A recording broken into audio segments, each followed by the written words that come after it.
whose idea was it to start posting to YouTube in the beginning? I mean, you guys have amassed a wonderful following there. Oh, So thank you. thank you. Yeah, it was her idea. So she was a Okay. YouTube watcher and like watched like all the vlogs and makeups I'm a and big YouTube consumer. Yeah. Love YouTube. and when we first started putting out music, we were like, we really need to build a fan base. And she suggested we start doing YouTube. And so we did. In the first year we did, every single week we just posted a cover once a week. Just We vowed to stick to it. We were like, no matter what, we're going to get a cover up a week. And it was like the first time we had really been able to connect directly with fans or followers in any way. And we honestly got a high from it, like hearing direct feedback from people on our YouTube channel and then giving them what they want the next week. It was like the best feeling. yeah. Well, now you've got mine for next week. So Yes, I know. Right? Now we can do that. now you got to Yes. do the one that started it all. So I wonder actually if that would be a good segue into your joining the American Song Contest. How did you guys get connected with the show in the first place?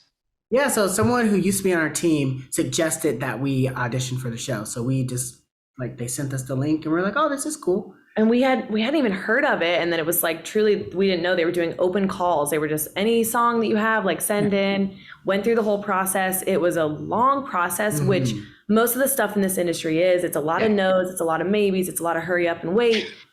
Truthfully, we thought the opportunity was dead a couple times because we would go a couple weeks without hearing anything. So then when we got the call that we were officially going to represent Alabama, we thought it was a spam call at first. Like we didn't believe them. We were like, what is this there's person no talking way. about? Yeah. So yeah, that was, yeah. Had you guys heard of the European version of this contest, Eurovision, before joining the American Song Contest? Very A little. bit, yeah, but not enough to really understand the gravity of what it was. But once we were, going to be a part of the show and we dove into it, we were like, whoa, this is huge. It was mind blowing. Yeah. So what did you know, or should I say, and what did you not know about the show before you signed on? I mean, did you guys know you were about to have Kelly Clarkson and Snoop Dogg as your hosts? Or No. was that a surprise? We found out about the host at the Super Bowl. Like when the world found out, Yeah. we got an email and the producers were like, watch the Super Bowl tonight to make sure you guys see. Yeah. And we were with a bunch of friends and we all screamed. We're It like, was really cool. And it was the same thing with the other contestants. Like we had no idea who was going to be representing what. And when they announced the list, some of our friends were on it and we were so excited. And then some people like Alan Stone, for instance, who's representing Washington, we've bought tickets to his shows and gone to his shows. Mega fans of his. Yeah. And it's so crazy because now we're on set. I mean, Alan, he's been on live at Daryl's house. I mean, he's really something special. Incredible. So, Dani, I heard that Kelly Clarkson was an idol of yours in the music world. What does it mean to you to be on a show hosted by her? And have you been able to have any conversations with her? Or as a host, is there kind of that distance? No, yes, this is my prize moment in my life. I'll tell my kids and my grandkids this moment. She was truly one of the first people I was a fan of, and again, no pun intended, but an idol of mine from her time on Idol. American Idol, yeah. Stayed up every night, Tuesdays, 8, 7 Central. I watched her on Idol. So it was our qualifier episode, right? We sat in the booth, we go a couple minutes before we go live, we settle in with our family. We're all sitting there, we're all sweating, we're all nervous. Everyone's excited. And I look back and Kelly Clarkson is back there and she has a fan holding up to her face because it was so hot in the room. And she kind of leaned back to us. And it was one of those things where we met eye contact and she was like, are y'all hot? And I was like, oh, we are hot. And then she was like, oh, and she got up from her chair and started running towards our booth with both of our whole families are standing there with us. And I felt like my legs go weak a little bit because we I were was very confused. I was like, is something happening? Should we run too? Yeah. We were like, why is Kelly Clarkson running towards us right now? Anyway, sorry, making this such a long story. Runs up to us and is like, I'm so glad I recognized you. I had to tell you, I went down a rabbit hole of your social media, your music. No matter what happens in the competition, just keep going. And it was like, I wanted so badly to not have this happen, but I lost it. I bawled. I just was like, it was such the 10-year-old little girl in me just lost it. This was someone I idolized for decades now. And she was telling me that she went down a rabbit hole of our music and it made an impact on her. It was like, I could have died that day and I would have been fine. And would that have been a normal hug moment if not for COVID, or did you still? We didn't hug her. We no. didn't hug, but there was a booth separating us. So maybe it was less COVID, just more convenience. Got it. So you said earlier that there were some artists that were on the show that were friends of yours. Are there other artists that you guys have become friends with through the course of the show? Yeah. Oh my gosh, so much. So because we were the third week of the show, the way that they've done it is you come to the show a week before your episode airs. For rehearsals and stuff, and then you come back the week after episode airs for results. So because we were right in the middle with episode 3 of 5, we met almost every contestant. Yes. With the exception of some jury picks and a couple people who maybe weren't hanging out around the hotel and stuff. But everybody is so kind and so nice. And, this show is such a great celebration of American culture and like different parts of the US and stuff. And everybody just is like doing their own thing. It didn't feel competitive. And so I think, people like Grant Kanoki from Texas, like he's become a close friend of ours. Like even in between taping of episodes and stuff, we've hung out with him. We knew Brooke Alex of New Jersey already before the show because we had played some shows with her down in Nashville. And we had a lot of mutual friends in Nashville and LA, but we gotten way closer to her. Yeah.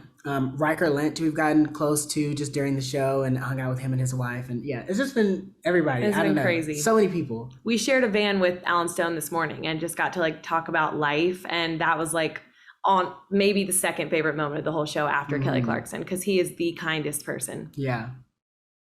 Yeah, he's very, very cool. So let's chat about your song submission, The Difference. Walk us through the story and the creation of that song.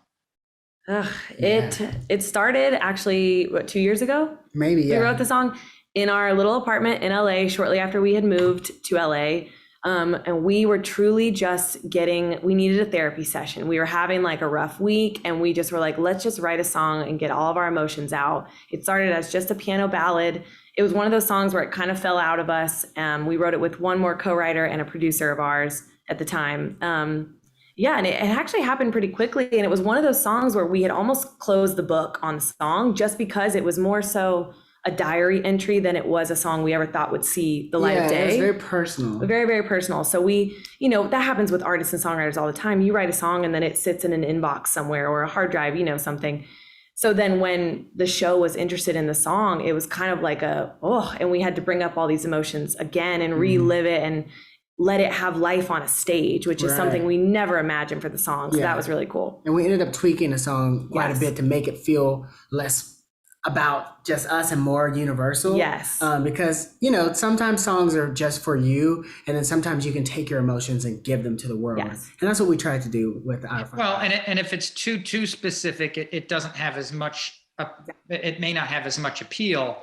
Whereas if it covers more ground, I guess it'll have more general appeal and more people will associate with it. Yeah. Exactly. So whose idea was it to kiss at the end of the song on national TV? That happened in our rehearsal right before, I think, the day before? We did it. And it was actually the stage producer or whatever. Yeah, one of the creative producers we're working with, he walked up and he was like, so how do you guys feel about, like a big ending? And we were like, what? He was like, would you guys want to kiss? And Colton like cracked up. Yeah. And we were already like, the way we were ending was pretty close. We were so close. Yeah. And Colton was like, oh, I thought you were joking. And then I was like, no, I actually love that because it was such a grounding moment for us after this, like, we can't feel our knees, we can't feel our fingers, we're so nervous, we can't breathe. And then to end the song, like, okay, it's just the two of us. It felt very right for us. Yeah. So at the time of this interview, we know you've made it to the final round, but that's it. Given that we don't know what happens from here yet, is there one memory that will be seared into your brain from your time on the show up to this point? Is it the Kelly Clarkson moment, or is there some other moment beyond that? There's just been so much. I don't know. It's been it's only an 8-week long show. It's really, in the grand scheme of things, it's a short amount of time, but it's felt like a lifetime. There's so many memories, so many relationships, so many moments. Oh my gosh. I would say actually videos we've received from people on social media reacting to our song or reacting to us moving forward in the competition and seeing them get emotional to the point of tears for us rocked us. Like we've never had people react like that to us. And it feels like we have families all over the country rooting for us, that's been monumental for me. Yeah, I think the fact that we were able to deliver a song and a message that touched people in the way that we intended to, there's nothing better as a songwriter, as an artist. And we've been trying to do that for years now. And it's so fulfilling to see that come to life. So to kind of bring it full circle, what makes you all want to do music for a living? that feeling, that touching people that, you know, proximity wise, we're not close to at all, but like reaching people in every state, every country, having them relate to a feeling that we are feeling and maybe helping them through that feeling. That is all we want to do for the rest of our life. And that's what gets you up out of bed in the morning, right? Absolutely. Exactly. Yeah. So if you guys win, what's the first thing you guys will both do? Woo, I'll probably sit down and have a glass of wine first, just stress. But then we would love to tour, to go to the states that voted for us and hug people and tell them thank you. Like, we want to tour more than anything. Yeah. Let's talk about socials. Where can our viewers and listeners go to follow you guys on social media? Yes, we are NI/CO. That's our name. Obviously, we're on YouTube, Instagram, TikTok, Twitter. Most of our usernames are NI.CO_official. That's where you can find us on most platforms. Guys, thank you so much for joining us. Ladies and gentlemen, Dani Brillhart and Colton Jones of the band Nico. Thank you so much.